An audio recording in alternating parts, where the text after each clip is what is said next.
नमस्कार. संघर्ष वृत्तवाहिनीमध्ये आपलं स्वागत. घेऊया ठाणे आणि आसपासच्या परिसरामधील घडणाऱ्या महत्त्वाच्या घडामोडींचा आढावा. काही दिवसांपूर्वी कल्याणमध्ये इमारतीचा स्लॅब कोसळून 6 जणांचा मृत्यू झाल्याची घटना ताजी असतानाच काल रात्री वागळे इस्टेट भागातील किसननगर परिसरात असलेल्या नंदादीप इमारतीचा काही भाग कोसळल्याची घटना समोर आली आहे. सुदैवाने या घटनेत कोणतीही जीवितहानी झालेली नाही. सुरक्षिततेच्या दृष्टिकोनातून इमारतींमधील 17 कुटुंबांना तात्काळ हाजुरी ठाणे महानगरपालिकेच्या शाळेमध्ये स्थलांतरित करण्यात आले असल्याची माहिती ठाणे महानगरपालिका आपत्ती व्यवस्थापन विभागाकडून देण्यात आलेली आहे. किसननगर भागातील पंचपरमेश्वर मंदिराजवळ नंदादीप ही 50 ते 60 वर्ष जुनी इमारत आहे. ही इमारत 3 मजली आहे. या इमारतीच्या 3ऱ्या मजल्यावरील जिन्याची बाल्कनी आणि 3 छतांचा काही भाग मंगळवारी रात्री 2:30 वाजताच्या सुमारास अचानक कोसळला आहे. घटनेची माहिती मिळताच घटनास्थळी ठाणे महानगरपालिका अधिकारी, आपत्ती व्यवस्थापन कक्षाचे अधिकारी, कर्मचारी, अग्निशामक दल, TDRF जवान, श्रीनगर पोलीस अधिकारी, महावितरणाचे कर्मचारी यांनी तातडीने धाव घेतली. इमारतीचा उर्वरित भाग अत्यंत धोकादायक स्थितीत असल्याने इमारतीतील कुटुंबांना तात्काळ हाजुरी ठाणे महानगरपालिकेच्या शाळेमध्ये स्थलांतरित करण्यात आलेला आहे. तसेच या इमारतीच्या शेजारील 2 इमारतींमधील रहिवाशांना देखील तात्पुरत्या स्वरूपात सुरक्षित ठिकाणी हलवण्यात आले असून एकूण 37 रहिवाशांना हाजुरी येथील ठाणे महानगरपालिकेच्या शाळेमध्ये हलवण्यात आलेला आहे. उर्वरित कार्यवाही प्रभाग समिती आणि बांधकाम विभागामार्फत करण्यात येणार आहे.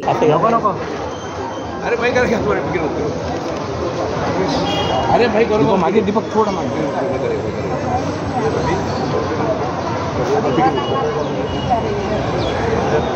आप बिल्कुल मत करो. काल रात्री 2:15च्या सुमारास शेजारच्या बिल्डिंगहून मला एक फोन आला. बिल्डिंग या इमारतीचा काहीतरी भाग कोसळल्याने आवाज आल्यासारखा वाटतंय. म्हणून मी लगेच आपले आपत्कालीनचे तडवी साहेबांना फोन केला, आपले अमित पांचाळांना फोन केला, आमच्या सगळ्या पदाधिकाऱ्यांकडे फोन करून बोलवून घेतलं. सर्वात प्रथम आमचं कर्तव्य होतं की त्या बिल्डिंगमध्ये राहणाऱ्या अडकलेल्या लोकांना बाहेर काढायचं. ते आम्ही सर्व टीम आणि महापालिकेची सर्व टीमने आम्ही त्या लोकांना पहिलं बाहेर काढलं. त्यातल्या 24 लोकांना रात्रीच आम्ही LIC जवळच्या रेंटलमध्ये शिफ्ट केलं. अजून जे 8 आहेत आजूबाजूच्या बिल्डिंगचे लोक, त्यांना पण आम्ही त्यांचा बंदोबस्त करतो आहे. आणि आत्ता सकाळपासून त्या बिल्डिंगचं ऑडिट चालू आहे. ऑडिट झाल्यानंतर ती बिल्डिंगमध्ये जाऊ शकतो की नाही जाऊ शकतो ते बघून त्या लोकांचं सामान बाहेर काढायचा आम्ही प्रयत्न करतो आहे.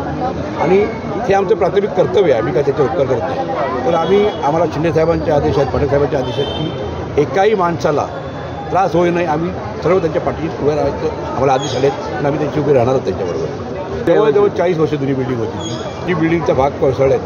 त्या बिल्डिंगमध्ये 17 भाडेकरू राहत होते आणि त्यालाच अटॅच एक सुनीता निवास आणि डेडिया अशी 2 बिल्डिंग आहेत. सुनीता निवासमध्ये 5 आहेत आणि डेडियामध्ये 7 असे टोटल 29 त्याच्यामध्ये रहिवासी राहतात. आणि त्याला लगतचीच बिल्डिंग जी बालाजी आहे त्याची जी एंट्रन्स शिडी आहे तिकडचे आम्ही 3 लोकांना शिफ्ट केलेलं आहे, कारण ते सगळं त्याच्या मलबात हे पडलेलं आहे. ठाणे महानगरपालिकेचे मालमत्ता कर म्हणजेच प्रॉपर्टी टॅक्स भरण्याचे आवाहन. सन 2022-23 या आर्थिक वर्षाचे मालमत्ता कराचे म्हणजेच प्रॉपर्टी टॅक्सचे बिल ठाणेकर करदात्यांना महापालिकेमार्फत आर्थिक वर्षाच्या सुरुवातीस म्हणजेच माहे एप्रिल 2022 मध्ये देण्यात आलेले आहे. तथापि अद्यापही काही करदात्यांनी मालमत्ता कर महापालिकेकडे जमा केलेला नाही. सध्या आर्थिक वर्षाचा अंतिम टप्पा सुरू झाला आहे. मालमत्ता कर वसुलीसाठी महापालिकेतर्फे कडक कारवाई हाती घेण्यात आली आहे. या अंतर्गत जंगम मालमत्ता, TV, फ्रीज, वाहन व इतर जप्त करणे तसेच स्थावर मालमत्ता वॉरंट बजावून जप्त करण्यात येत असून मालमत्तेचा जाहीर विक्रीद्वारे लिलाव करून कराची रक्कम वसूल करण्यात येत आहे. मालमत्तेस पाणी पुरवठा करण्यात येणारे नळ संयोजन खंडित करण्यात येत आहेत. त्याचप्रमाणे थकीत मालमत्ता करावर 2% व्याज आकारले जात असल्याने भरावयाची रक्कम वाढत आहे. आपला मालमत्ता कर propertytax.thanecity.gov.in या लिंकद्वारे तसंच गुगल पे, फोन पे, पेटीएम याद्वारे ऑनलाईन पद्धतीने करण्याची सुविधा उपलब्ध करून दिली आहे. शनिवार, रविवार व सार्वजनिक सुट्टीच्या दिवशी नागरिकांना मालमत्ता कर भरणे सोयीचे व्हावे याकरता महापालिकेचे मालमत्ता कर संलग्न कार्यालय या दिवशी कार्यान्वित ठेवण्यात आलेले आहे. तरी मालमत्ता कर वसुलीची अप्रिय कारवाई टाळण्याच्या दृष्टिकोनातून मालमत्ता कर भरून महापालिकेस सहकार्य करावे. धन्यवाद.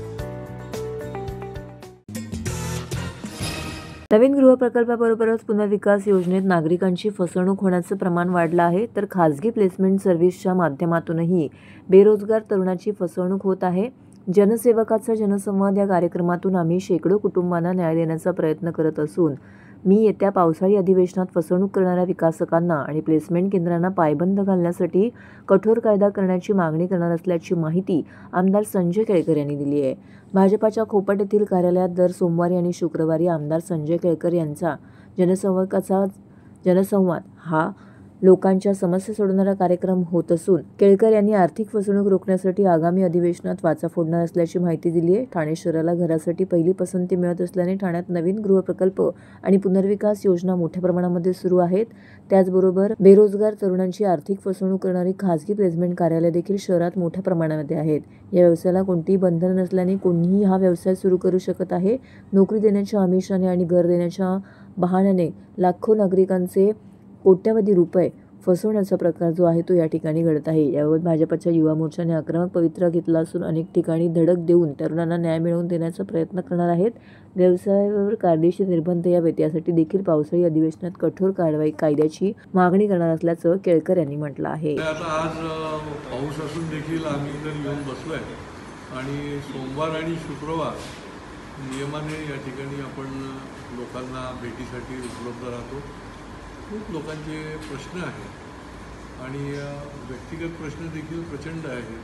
फसवणुकीचे प्रकार जे आहेत ते फार मोठ्या प्रमाणामध्ये वाढलेले आहेत. मग वर्तकनगर असेल, घोडबंदर असेल किंवा ठाणे शहर असेल, या भागामधले आता कालच आम्ही पोलीस आयुक्तांना देखील या संबंधामधली माहिती दिली की हजारो लोक विकासकाने फसवल्यामुळे हवालदिल झालेले आहेत आणि त्यांना समोर अंधार दिसतोय अशी परिस्थिती आहे.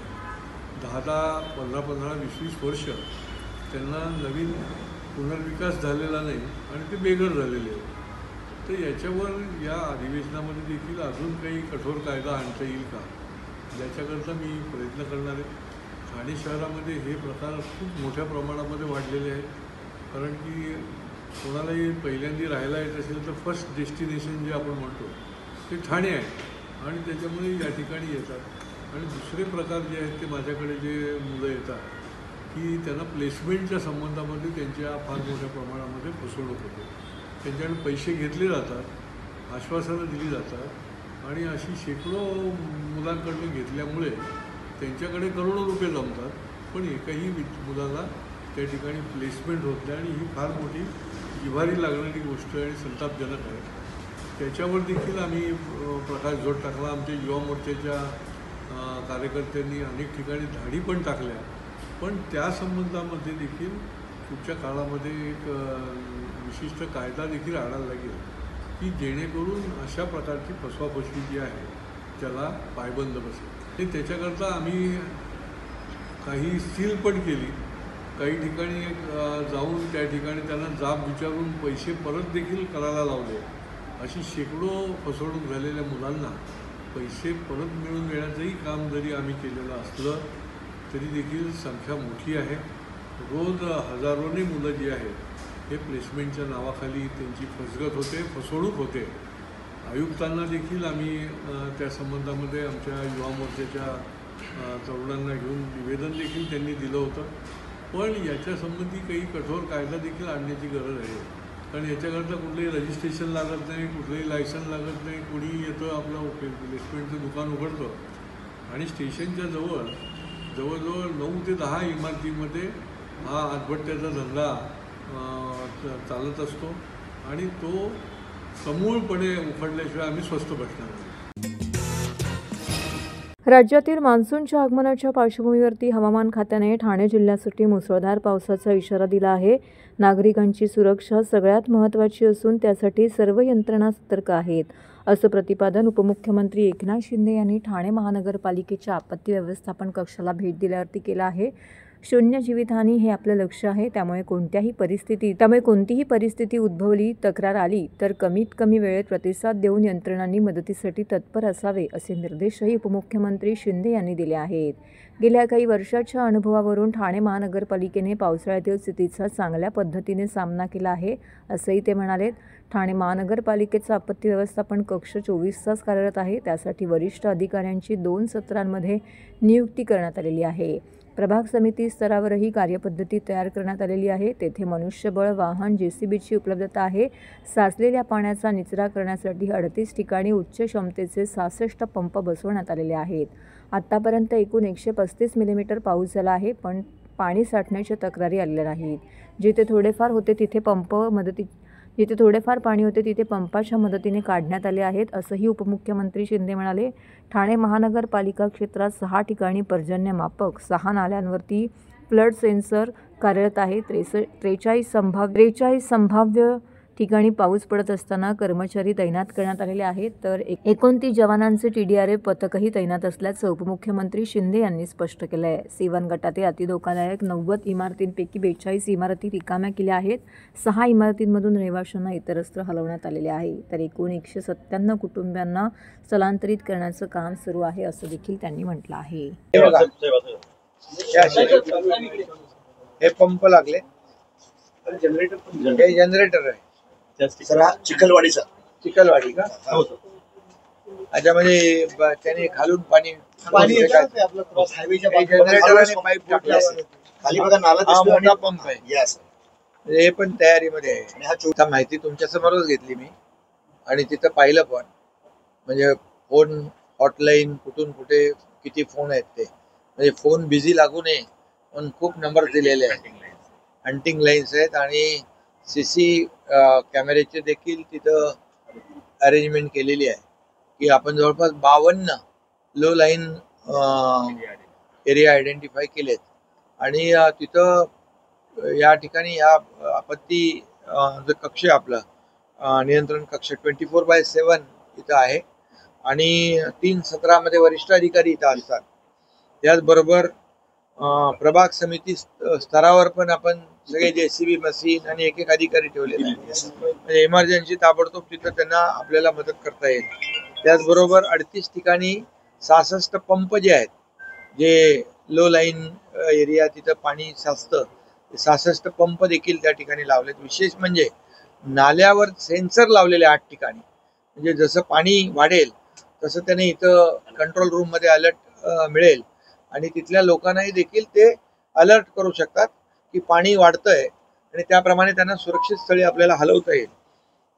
CCTV च्या माध्यमातून मॉनिटरिंग देखील केलं जाईल आणि बाकी तर मला वाटतं पर्जन्यमापक यंत्र पण तुम्ही बसवले 6 ठिकाणी आणि त्यामुळे त्याचा देखील आपल्याला त्याचा फायदा होईल. TDRFची टीम महापालिकेचीच आहे आणि 2 NDRFच्या टीम तुम्ही आज येत आहेत, त्यामुळे त्याच्यामध्ये देखील फायदा या ठिकाणी होईल. आणि सर्व पंपिंग आपले जे आहेत मोटर, तुम्हाला गेल्या वर्षी जिथं जिथं तुम्हाला माहित आहे की पाणी वॉटर लॉगिंग झालंय, तर तुम्ही ते आयडेंटिफाय करून काही स्पॉट जे आहेत ते तर आता पाणी यावर्षी साचत नाही, जे मेकॅनिझम तुम्ही बनवलंय, त्यामुळे त्याचा देखील फायदा या ठिकाणी झालेला आहे. आणि न्यायालयाच्या आदेशानुसार गेल्या 2 महिन्यांमध्ये वनविभागाने आपल्या कारवाईला वेग दिला आहे. त्याच पार्श्वभूमीवरती ठाण्यातील वागळे इस्टेटमधील वनविभागाच्या परिसरातील घरांवर कारवाई सुरू करण्यात आलेली आहे. शनिवारी वनविभागाचे अधिकारी कारवाईसाठी हनुमाननगर परिसरामध्ये पोहोचले होते. कारवाईची माहिती मिळताच उपमुख्यमंत्री एकनाथ शिंदे यांच्या मार्गदर्शनाखाली माजी नगरसेवक एकनाथ भोईर यांनी घटनास्थळी पोहोचून वनविभागाच्या अधिकाऱ्यांशी चर्चा करून सदर कारवाई थांबवली.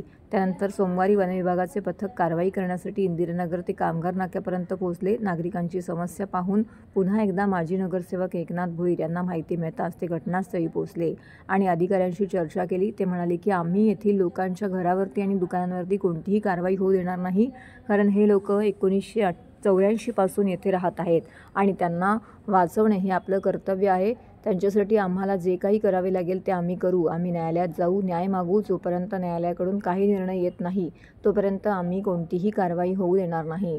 तरीही जर कारवाई झाली तर आम्ही JCB खाली झोपायलाही तयार आहोत आणि पुन्हा एकदा वनविभागाला कारवाई करण्यापासून रोखलं. यावेळी एकनाथ भोईर यांनी पत्रकारांशी बोलताना याबाबतची अधिक माहिती दिली आहे.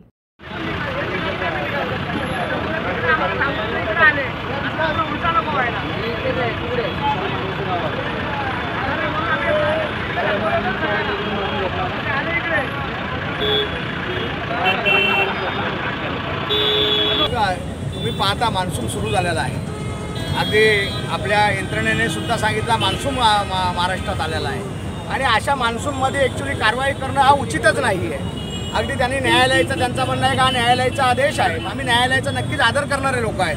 पण महाराष्ट्र राज्याचे उपमुख्यमंत्री एकनाथ शिंदे साहेब, अगदी संवेदनशील उपमुख्यमंत्री एकनाथ शिंदे साहेब, तुम्हाला माहिती आहे आदरणीय एकनाथ शिंदे साहेबांना लोकांच्या बाबतीत किती प्रेम आहे आणि त्यामुळे त्यांनी फॉरेस्ट डिपार्टमेंटच्या वन विभागाला सांगितलं तर बाबा रे तुम्ही आता ही कारवाई करणं उचित नाही आहे. आणि मी या ठिकाणी स्वतः त्यांच्या वतीने या ठिकाणी आलेलो आहे आणि सर्वांनाच आम्ही सांगितलं, त्यांना विनंती केली की बाबा रे न्यायालयाचा हे आहे, त्यांचा अवमान आम्ही पण करणार नाही, परंतु आमच्या लोकांना न्यायालयामध्ये जाण्यासाठी तिकडे हे करण्यासाठी म्हणजे वेळ द्या. तर आमची बाजू न्यायालयामध्ये मांडली पाहिजे ना. एकतर्फी न्यायालयाने निर्णय दिला असेल तो आम्हाला कसा मान्य असेल. आम्ही आज वर्षानुवर्ष 1984 सालापासून या ठिकाणी आम्ही लोक राहतोय.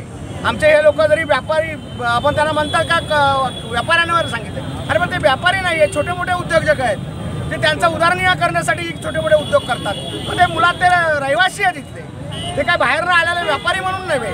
आणि त्यामुळे एकनाथ शिंदे साहेबांनी त्यांना फोन केले, वरिष्ठांना फोन केले. मी आता त्यांच्याशी बोललो आणि ते आल्या मार्गाने ते परत गेले. त्यांना सांगितलं बरं न्यायालयाचा आम्ही अवमान करत नाही, न्यायालयाचा तुम्ही मान करता आम्हीही मान करतो, परंतु आमची एक तुम्हाला विनंती आहे, रिक्वेस्ट आहे की तुम्ही जा, आम्हालाही न्यायालयामध्ये आमची बाजू मांडण्यासाठी वेळ द्या. आणि माननीय एकनाथ शिंदे साहेबांनी न्यायालयामध्ये सुद्धा आमची बाजू मांडण्यासाठी अगदी मुंबईचा हायकोर्टचा चांगला वकील सुप्रीम कोर्टचा दिलेला आहे आणि त्यामुळे साहेबांच्या वतीने हे सगळं पुढे चाललेलं आहे. आणि पुढे तुम्हाला सांगतो एकही जो याला हात लावू देणार नाही असं स्पष्टपणे एकनाथ शिंदे साहेबांनी त्यांना सांगितलं. आली होती आता इकडे इंद्रनगर, त्यांनी ज्या एरिया त्यांच्या हिट लिस्टवर आहेत, न्यायालयाने ज्या एरियाचा उल्लेख केलेला आहे त्या एरियामध्ये ते प्रयत्न करतात. पण आम्ही त्यांचा प्रयत्न सफल होऊ देणार नाही. आम्ही प्रयत्न आणून पाडू आणि वेळ पडली तर ते कारवाई करायला आले तर जेसीबी खाली झोपण्यासाठी सुद्धा पहिले आम्ही तयार असू. पण ते पावसावेळी वन विभागाला जाग आली की त्या अधिकाऱ्यांना तुम्ही विचारलं तर बरं होईल. आता आम्हाला मान्सून सुरू झालेला आहे, त्यामुळे आम्ही एकही घराला एकही दुकानाला हात लावू देणार नाही, हे स्पष्टपणे आम्ही तुम्हाला सांगतो. सरकार गतिमान, निर्णय वेगवान असे ब्रीदवाक्य घेऊन एकनाथ शिंदे यांनी मुख्यमंत्री म्हणून काम केलं होतं. सध्या ते राज्याचे उपमुख्यमंत्री असले तरी त्यांचे ठाण्यावर घारीसारखं लक्ष असतं. याचाच प्रत्यय मंगळवारी ठाण्यातील कर्मचाऱ्यांनी घेतलाय. गेल्या 10 वर्षापासून पदोन्नतीसाठी रांगेत असलेल्या ठाणे पालिकेतील 46 लिपिकांना वरिष्ठ लिपिक म्हणून पदोन्नती मिळाली आहे.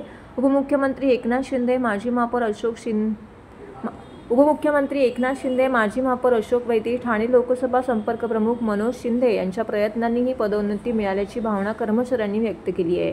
ठाणे महापालिकेच्या आस्थापनावरील लिपिक तथा टंकलेखक हे गेल्या 10 वर्षांपासून पदोन्नतीसाठी ताटकळत होते. ही बाब कर्मचाऱ्यांनी माजी महापौर अशोक वैती, ठाणे लोकसभा संपर्क प्रमुख मनोज शिंदे यांच्या निदर्शनास आणली. उपमुख्यमंत्री, ठाण्याचे पालकमंत्री एकनाथ शिंदे यांनी यांचे गांभीर्य ओळखून ठाणे महापालिका आयुक्त सौरभ राव यांना तातडीने कार्यवाहीचे आदेश दिले. त्यामुळे आता 46 लिपिक हे वरिष्ठ लिपिक झालेले आहेत. ठाणे पालिकेत पूर्वी शिपाई म्हणून रुजू झाले होते. 14 वर्षांनी लिपिक झालेत, पण 10 वर्ष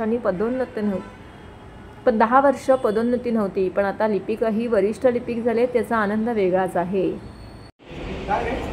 बोला, चर्चा करा ना, फक्त 2 मिनिटं त्यांच्याशी बोला ना.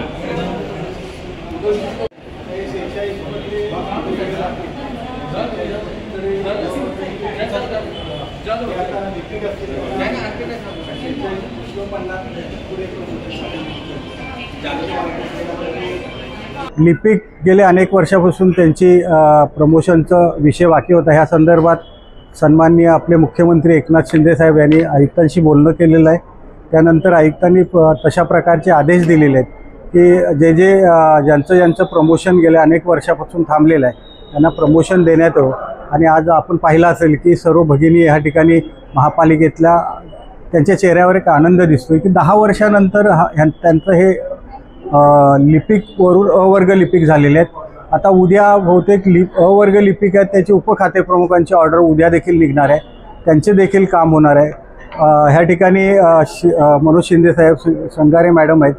एक आम्ही हा पाठपुरावा करतोय, सर्वांनी एकत्रित मिळून हा पाठपुरावा केला आणि शिंदे साहेबांच्या आदेशाप्रमाणे आज या ठिकाणी जे लिपिक होते त्यांना अवर्ग लिपिक यांचं प्रमोशन मिळालेलं आहे. बरेच वर्ष तात्काळ पडलेला जो प्रश्न आहे तो सन्माननीय एकनाथ शिंदे महाराष्ट्राचे उपमुख्यमंत्री यांच्या संकल्पनेतून आज आनंद आश्रम स्वर्गीय आनंदगिरी साहेबांचं जे स्वप्न आहे त्या लोकांचे प्रश्नाचं समाधान करेपर्यंत जनसंवादाच्या माध्यमातून आम्ही या ठिकाणी करत आहोत। आज बरेच वर्ष लिपिकांचा प्रश्न प्रलंबित होता, त्यांना अ वर्गामध्ये आज त्यांना प्रमोशन मिळालेलं आहे। जसं अशोक वैती साहेब आणि शिंगारे मॅडमने या ठिकाणी आम्ही सर्वच प्रयत्न करत होतो। आज त्यातल्या त्यात समाधान असं आहे की एक महिला तर असं म्हणत होती की आता येणाऱ्या 2 दिवसामध्ये माझं रिटायरमेंट आहे, पण मला मानसिक समाधान मिळेल की वर्गामध्ये मला ते प्रमोशन मिळालं आहे। आता हे सर्व आनंद आहे, हे सर्व काम करणं आहे। हे काम करत असताना आम्हाला त्याचं समाधान मिळतं आणि मला त्यात म्हणजे खऱ्या अर्थाने जे अपेक्षित आहे एकनाथ शिंदे साहेबांना महाराष्ट्रामध्ये सर्वांना न्याय मिळावा, तो न्याय मिळवून देण्याचा प्रयत्न आम्ही करतोय। माझं नाव अश्विनी शौचे आहे। मला आज पदोन्नती मिळालेली आहे लिपिक पदातून वर्ग लिपिकमध्ये। त्याच्यात आम्हाला ज्यांनी सहकार्य केलं माननीय वैती साहेब, माननीय शिंदे साहेब यांचे मी आभार मानते। आणि आज आम्हाला 10 वर्षांनी पदोन्नती मिळालेली आहे, तर त्याबद्दल आम्हाला खूप आनंद झालेला आहे। माझं नाव सीमा अंकुश कडले, मी अकाउंट्स डिपार्टमेंटला आहे। आता आम्हाला वरिष्ठ लिपिकाचं पद मिळालं। 10 वर्षांनी हे पद मिळालं। पहिले पण आम्हाला 14 वर्षांनी शिपाईमधनं लिपिक मिळालं, नंतर 10 वर्षांनी आता वरिष्ठ लिपिकाचं पद मिळालं। तर त्याच्यामध्ये वैती साहेब, मनोज शिंदे साहेब यांचा खूप सहभाग आहे। त्यांच्यामुळे आज आम्हाला हे पदोन्नतीचं पदस्थापना म्हणजे त्यांच्यामुळे मिळाली। आज मी पाहिलं एक ॲडव्होकेट म्हणून आणि एक महिला म्हणून, तर महिला कर्मचारी ज्या आहेत त्यांना, जे लिपिक आहेत त्यांना जे प्रमोशन मिळालेलं आहे आणि त्याच्यामध्ये महिला वर्ग खूप मोठ्या प्रमाणात होता, ते बघून एक महिला म्हणून मला सर्वप्रथम शिंदे साहेब असतील, वैती साहेब असतील, मनोज शिंदे साहेब असतील यांचं अभिनंदन करावं असं वाटतं की त्यांनी महिलांचा एवढा मोठ्या प्रमाणात विचार केला।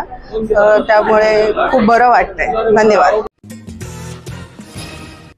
तर हे होतं संघर्ष वृत्तवाहिनीचं आजचं बातमीपत्र। उद्या पुन्हा भेटू याच वेळी याच ठिकाणी ताज्या घडामोडींसह। तोपर्यंत नमस्कार।